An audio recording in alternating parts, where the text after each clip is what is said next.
being here. This is a very important event following a series of very significant events that's going to chart the future. It's my honor and pleasure right now to introduce the author, the original author of this document, Representative Mike Johnson. Thank you. Thank you, General, and we thank all of you for being here and for your interest in this. The background of this document is it was created in January after our freshman class, the incoming members of the 115th Congress, met together for the first time. We had a retreat in Colonial Williamsburg.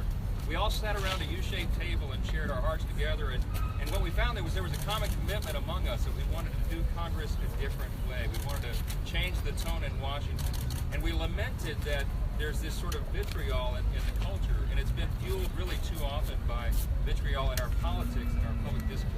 And so we mutually committed together and amongst one another that we would do that differently, that we would try to raise the level of public discourse in this country, not only to change the tone in Washington, but to set an example for the generations of Americans that will follow us. Our mutual intent was to do what's right by the American people, regardless of party. All of us can stand on our core principles and core philosophies. I'm one of the most conservative members of Congress, but I know that when someone is arguing another point of view on a measure or a bill or for an agenda item, that they're an American too. They're my fellow American. They're my colleague and my brother or sister in that regard. And so we need to treat one another that way and set the example. I just wanted to very quickly read you the language of the document that we're all signing today. And this was initially signed by virtually all of the members of the freshman class, and we're going to recommit to that today. You'll hear more about it. But here's the language very simply. It's just a one page. It says, as new members of the United States House of Representatives and as individual citizens, we recognize the gravity of the responsibility we've been given and the significance of this moment in the history of our extraordinary country. America remains the most free, most powerful, and most prosperous nation in all the world, and yet we face significant challenges. Among these challenges has been an increasing division in enforcing of our culture, fueled too often by the vitriol in our politics and public discourse. One result has been a loss of trust in our institutions and elected officials. We believe there's a better alternative. Although we represent both political parties and a wide range of individual views across the political spectrum, our common and sincere aims are to serve the needs and the interests of the American people, to work with one another and the leaders of our respective parties, to encourage greater confidence in our institutions, and to set an example of statesmanship for younger generations of Americans that will follow. To this end, we're dedicated to showing proper respect to one another and all others, encouraging productive dialogue, modeling civility in our public and private actions. While we may vehemently disagree on matters of law and policy, we will strive at all times to maintain collegiality and the honor of our office. We believe that a leader can be cooperative and conciliatory without compromising his or her core principles. And we will remember that our political rivals in Congress are not our enemies, but rather our colleagues and fellow Americans. We also believe that maintaining a spirit of mutual understanding and cooperation will help make government work more efficiently and effectively, help build consensus and restore the public trust, and ultimately serve as a positive influence on society at large. We thank you for your interest in that. We thank the Bipartisan Center, and I would turn it over to the other presidents of the freshman class. Ms. Berrigan, California. Thank you. Thank you all for coming, and really, the thanks goes to all my colleagues who are standing behind me. Because when I talked about doing this, getting people to come out, without hesitation, they all said, I want to be there. I want to be involved. This is something we need to do. The bottom line is, we need to learn to disagree. This is about making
about my freshman class, for someone who served 27 years in law enforcement, there is not one member in this class that I don't think about every day and worry about every day. And you know, what happened last week was a tragedy, and I think Speaker Ryan said it best. What happens to one of us happens to all of us. And someone said a long time ago, when you know better, you're supposed to do better. And when I think about this class and the vast experience that we have, many of us come from backgrounds where we're used to getting things done. Not worrying or focusing so much on political party, but reaching out and working with people who are willing to come to the table and get it done for the greater good, which is for the American people.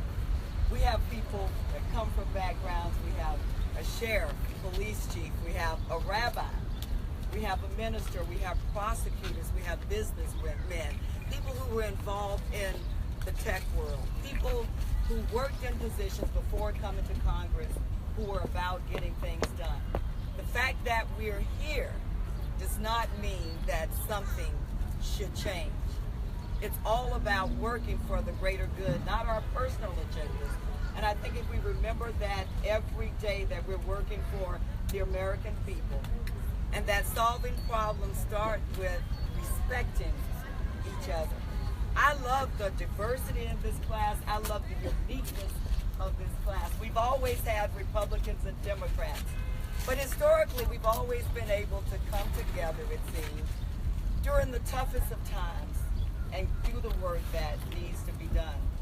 I could not be more honored to serve with the men and women who are standing here with me. I'm so thankful to Mike for this civility pledge, and I certainly intend to live by it and abide by it every day.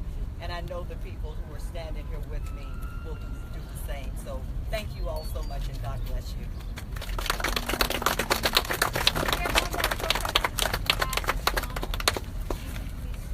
And then afterwards, the freshman presidents will go up and sign the pledge, and then we invite all the other members to come. Thank you, Nanette, and thank you all for being here. My name is Donald McEach, and I have the privilege of representing the 4th Congressional District. And I want to associate my comments with all that has already been said, and to continue to pray for those who have been injured, and to thank God that they seem to be recovering, at least physically. There will be obviously a mental aspect of this that will go on for quite a while. And I'm happy to renew my commitment to civility. You know, I want to hold up for a moment and brag about the Virginia delegation, because we are one of the few delegations, as I understand it, that meet on a monthly basis just to talk, just to see how each other might be doing, and to obviously also talk about issues. And it's because of that, and it's because we've been able to enter into a relationship with one another, that I was able to take the stage with Dave Pratt, a person who I couldn't disagree with more. But we were able to have a civil discourse and share a town hall meeting, if you will. That's what can happen in a relationship with someone else. I absolutely was shocked and stunned when I saw the television coverage of the shooting, and I actually began to cry because I just imagined the horror and the terror that those folks were going through on that baseball field. And we had members of the Congress being threatened, like my friend and my colleague Tom Garrett from Virginia 5. He's actually been threatened with his life. I've been called Satan, but guess what, folks? No one in the Congress has done that.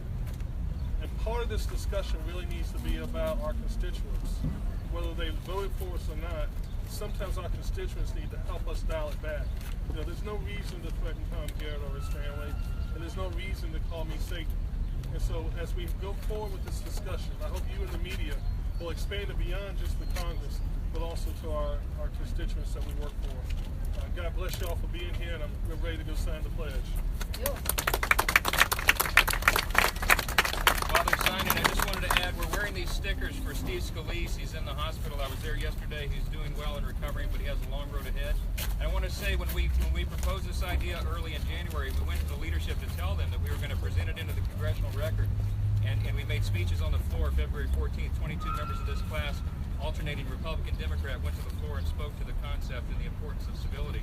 But we pitched the idea. I told Steve Scalise, my dear old friend from Louisiana, that we were going to do that, and he loved the idea. And he's one of the big supporters and encouragers of this effort.